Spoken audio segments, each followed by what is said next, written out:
नमस्कार दोस्तों। आज की हमारी किताब का नाम है remain faithful to your idea by Neville Goddard. ये नेविल गोदार्ड का दिया हुआ एक लेक्चर है जो उन्होंने 1948 में दिया था। इसमें वो कहते हैं कि अपनी आइडिया पर, मतलब हमारी जो डिजायर है, जो हमारी इच्छा है, जो हमारा सपना है, उसके ऊपर विश्वास करना। इस बात को समझने से पहले हमें फोर्थ डिमेंशन में कैसे सोचना है ये जानना बहुत जरूरी है। जब हम किसी भी चीज को देख पाते हैं तब हम उसके बारे में कुछ कह पाते हैं, एक्सप्लेन कर पाते हैं। कई बार हम कहते हैं कि हमें पता है, लेकिन हम उस बात के बारे में कह नहीं सकते या एक्सप्लेन नहीं कर सकते।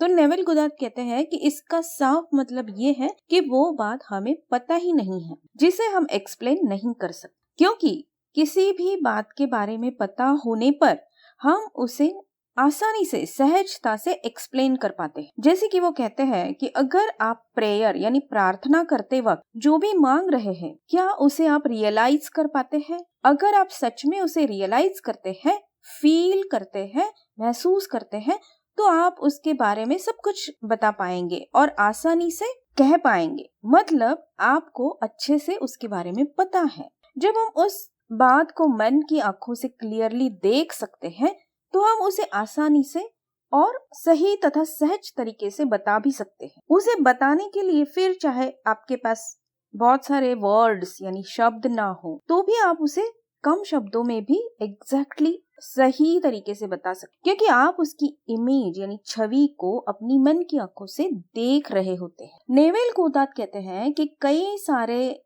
कल्चर्स में जो माइथोलॉजिकल कथाएं यानी जो पुराण काल की कथाएं दी गई है, वो एक्चुअली हिस्ट्री या इतिहास नहीं है, बल्कि ह्यूमन साइकोलॉजी के बारे में लिखी गई कथाएं, स्टोरीज है। लेखक हमारे मन के बारे में बताने के लिए कई सारे किरदारों का यानी कैरेक्टर्स का इस्तेमाल करते हैं, और इसीलिए हमें कई बार आश्चर्य होता है कि कोई अच्छा किरदार गलती कैसे कर रहा है इन माइथोलॉजिकल स्टोरीज में, कथाओं में, और कोई नेगेटिव कैरेक्टर इतना अच्छा काम कैसे कर लेता है। हमारे कॉन्शियसनेस से ही सब कुछ क्रिएट होता है। हमने कई सालों से अपने आप को ये आदत डाल दी है कि जो भी हमारे सेंसेस यानी ज्ञानेंद्रियों द्वारा हमें पता चलता है वही सच और अंतिम यानी ट्रू एंड परमानेंट है। जैसे कि अगर हमारे घर में ये माना जाता है कि मेहमानों के आने पर उन्हें मिठाई तो खिलानी ही है, और अगर कभी ऐसा नहीं होता है तो हम अपने आप को गिल्टी मानने लगते हैं, क्योंकि ऐसा कोई रूल नियम नहीं है, लेकिन हमने अपने आप को ये आदत डाल दी है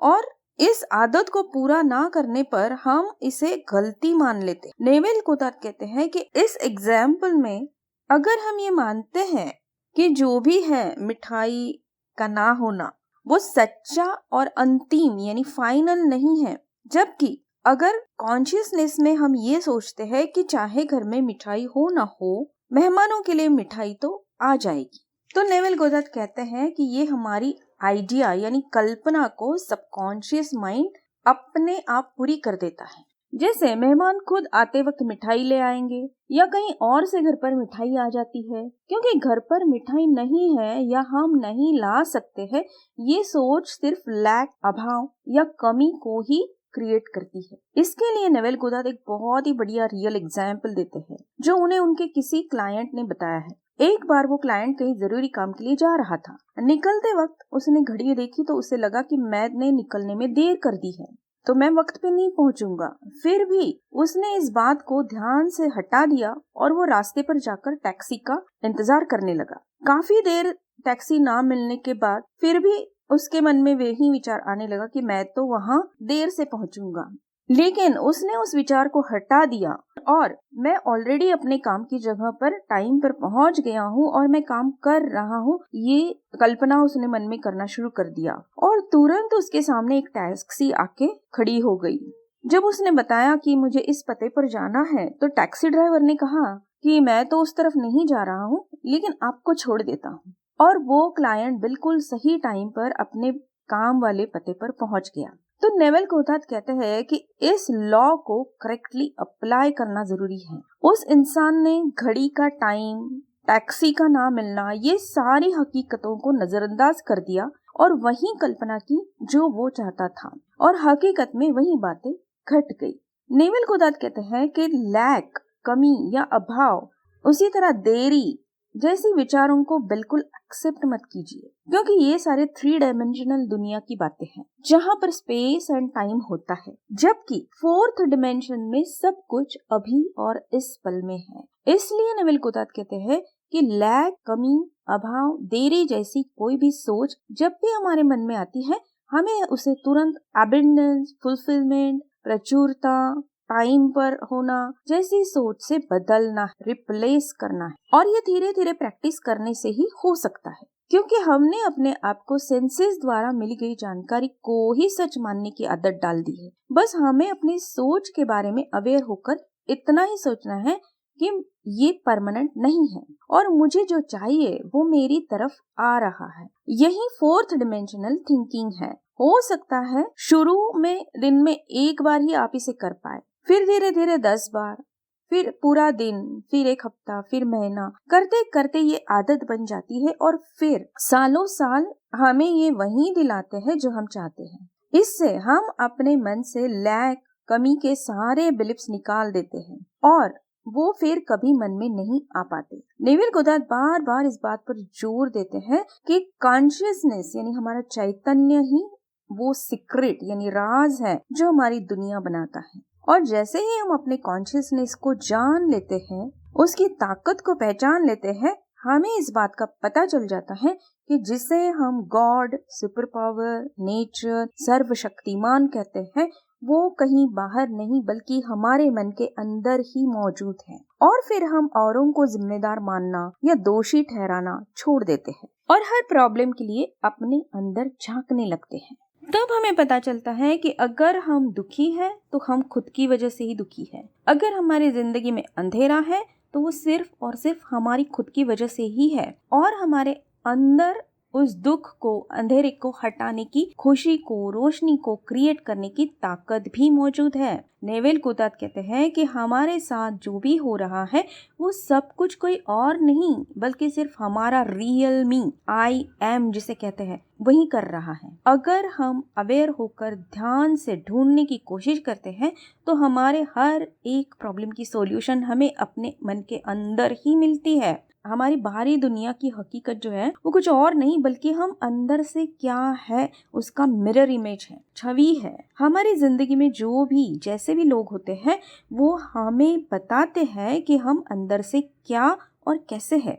इसीलिए हमें उन पर या उनके बर्ताव पर फोकस करने के बजाय अपने अंदर देखना जरूरी है कि हमारे अंदर ऐसा क्या है जो इन लोगों को हमारी जिंदगी में लेकर आया है। हमारी प्रार्थना यानी प्रेयर मतलब हमारा अपने अंदर के कॉन्शियस की ओर मदद के लिए मुड़ना है।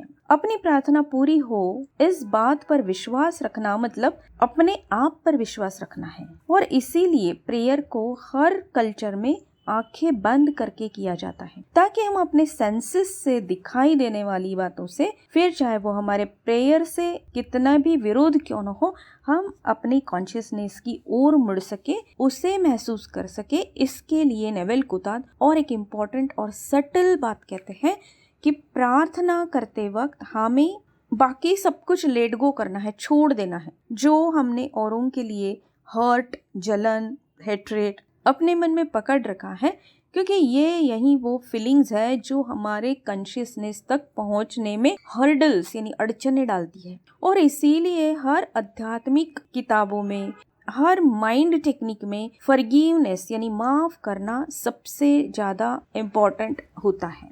वो इसलिए नहीं कि सामने वाले पर हम दया करें उसे माफ करके, बल्कि अपने कॉन्शियसनेस तक पहुंचने के रास्ते को क्लीन करे, क्लियर करे, साफ करे। और इसलिए जब हम अपनी प्रार्थना में ये कहते हैं कि जिसे जो चाहिए वो मिल जाए, तो अपने आप हम औरों के साथ साथ खुद के लिए भी अपने सपने को मांग लेते हैं। और हमने किसी को माफ किया है या नहीं इसका पता कैसे चलता है? अगर हम उस दर्द को, उस हर्ट को भूल जाते हैं तो इसका मतलब है हमने उस इंसान को, उस शख्स को, उस बात को माफ कर दिया। सिर्फ माफ कर दिया कहने से हम किसी को माफ नहीं कर पाते। हमें उस दर्द को, हर्ट को भूलने के लिए टेक्निक्स अप्लाई करने होते हैं और हमें उसे भूलने पर माफी अपने आप हो जाती है, उसे फिर माफ करना नहीं पड़ता। इसके लिए हम रिजेंटमेंट थेरेपी है उसका भी इस्तेमाल कर सकते हैं, जिसका लिंक मैंने ऑलरेडी कार्ड्स में यानी आई बटन में दिया हुआ है। इसके लिए बस हमें अपने बारे में कुछ नई कंसेप्ट्स यानी कल्पनाएं अपना कर पुरानी कंसेप्ट्स को छोड़ना जरूरी है। अपने प्रेयर को यानी प्रार्थना को हकीकत बनाने के लिए हमें कोई त्याग यानी सैक्रिफाइस या दुख यानी सफरिंग सहने की जरूरत नहीं है। बस मन के अंदर जाकर अपने प्रेयर के मुताबिक पुरानी कल्पना को छोड़कर खुद के बारे में नई इमेज को देखना है, जो हमें उस बात की वाइब्रेशन लेवल तक पहुंचाती है जिस बात को हम चाहते हैं। हमारे उस अंदर के सुपर पावर को हमसे कुछ भी नहीं चाहिए सिवाय एक जॉयफुल सिंगिंग हार्ट के, एक खुशनुमा जिंदा दिल रवैया के सिवाय। और इसी स्टेट में, इसी अवस्था में हम उस प्योर कॉन्शियसनेस तक पहुंच सकते हैं, अपनी बातों को पहुंचा सकते हैं। इसीलिए जब भी हमें कोई प्रेयर करनी है तो हमें अपने आप को खुशी की अवस्था में लाना जरूरी है, अच्छे मूड में रखना जरूरी है। ये बातें हमें अपने आप विश फुलफिल्ड यानी प्रार्थना हमारी सुनी गई इस फीलिंग में ले जाती है। जैसे कि कभी किसी बच्चे को उसकी मनपसंद चीज मिलने वाली हो तो उसकी आंखों में चमक आ जाती है, चेहरा खुशी से खिल उठता है, उसकी एक्साइटमेंट लेवल बढ़ जाती है और उसका सारा अस्तित्व इस खुशी से भर जाता है। अगर हम उसे इस अवस्था में गौर से देखते हैं ना तो हमें भी खुशी होती है, उसे देखकर हमारे चेहरे पर भी स्माइल आ जाती है। बस यही अवस्था को जानने की, प्रैक्टिस करने की हमें जरूरत है। मतलब वो बात जो अभी फोर्थ डिमेंशन में है, इमेजिनेशन में है, वो हमें असली मानना है और विश्वास करना है कि वो कभी भी किसी भी वक्त हकीकत में आ सकती है। नेविल गोदार्ड कहते हैं कि हमारी इसी पावर की वजह से हमारा फ्यूचर यानी भविष्य फ्लेक्सिबल है, जिसे कभी भी बदला जा सकता है। मतलब हम ऑलरेडी कुछ एक्शंस या कर्म कर चुके हैं तो उसका रिजल्ट तो आएगा, लेकिन वो सिर्फ वैसा नहीं जैसा हम सोचते हैं। उसके कई तरह के आउटकम्स हो सकते हैं। जैसे कि हमने किसी को अगर दुख दिया है तो हमें सिर्फ ये चॉइस नहीं है कि हम दुख ही झेले, बल्कि हमें किसी को बहुत ज्यादा प्यार देना होगा, किसी की सेवा करनी होगी, किसी की मदद करनी होगी। इससे भी हमारा वो दुख देने वाला कर्मा जो है वो क्लियर हो जाएगा। इसलिए कर्मा के बारे में ये कहा गया है कि you can deal with your Karma और यू कैन हील इट।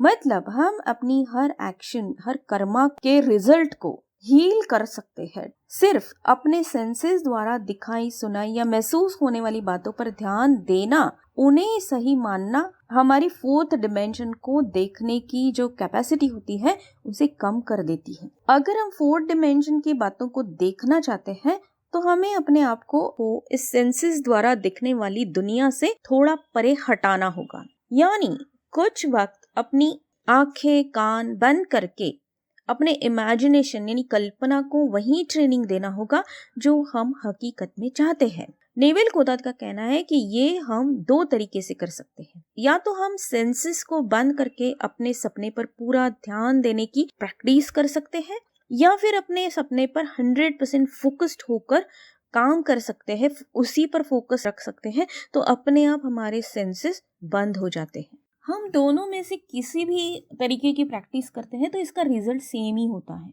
हम धीरे धीरे फोर्थ डिमेंशन की बातों को जानने लगते हैं इस तरीके की प्रैक्टिस करने के बाद। जैसे ही हम अपने इमेजिनेशन यानी कल्पना को फोकस होकर महसूस करने लगते हैं, वो हमारे हायर सेल्फ जो फोर्थ डिमेंशन में जा सकता है, वो हमारे लिए उस सपने को पूरा करने के रास्ते ढूंढने लगता है। शुरू में हमें ये थोड़ा सा कठिन लग सकता है क्योंकि हमारा मन अभी ट्रेंड नहीं है, लेकिन रोज रोज प्रैक्टिस करने के बाद ये आसान हो जाता है। नेविल गोदार्ड इसके लिए एक सिंपल 3 स्टेप्स वाला फॉर्मूला बताते हैं। पहली स्टेप है हमें हमारे सपने को क्लियरली फिक्स करना है कि हाँ मुझे ये चाहिए, डिटेलिंग के साथ कि हम एग्जैक्टली क्या चाहते हैं। दूसरी स्टेप है कि ये सपना पूरा होने पर हमें और औरों को कैसा फील होगा, इस पर एक आइडिया अपने मन में डिटेल में, जैसे कि एक इवेंट भी कह सकते हैं कि ये सपना पूरा हो गया है, उस इवेंट को, उसके बाद जो जो हो रहा है उस इवेंट को अपने मन में क्लियरली तैयार कीजिए। और तीसरी स्टेप वो बताते हैं कि रिलैक्स्ड होकर या तो लेट कर या आराम से बैठकर आंखें बंद करके इस इवेंट को डिटेल में देखना, महसूस करना, फील करना शुरू कीजिए। उस इवेंट में अपने आप को भी देखना जरूरी है। उस खुशी को फील करने की प्रैक्टिस कीजिए। नेविल गोदार्ड का कहना है कि ये फॉर्मूला 100% काम करता है। इसमें खुद को उस इवेंट में देखने वाले सफल हो जाते हैं, लेकिन जो सिर्फ उस इवेंट को देखते हैं लेकिन खुद कहीं दूर बैठे हुए अपने आप को देखते हैं, वो असफल होते हैं। मतलब खुद को उस इवेंट में देखना ये उसका की फैक्टर है, राज है, सीक्रेट है। हमारे नींद में दिखाई देने वाले सपने जो होते हैं उसका मतलब है अनकंट्रोल्ड यानी अनियंत्रित फोर्थ डिमेंशनल सोच, थिंकिंग।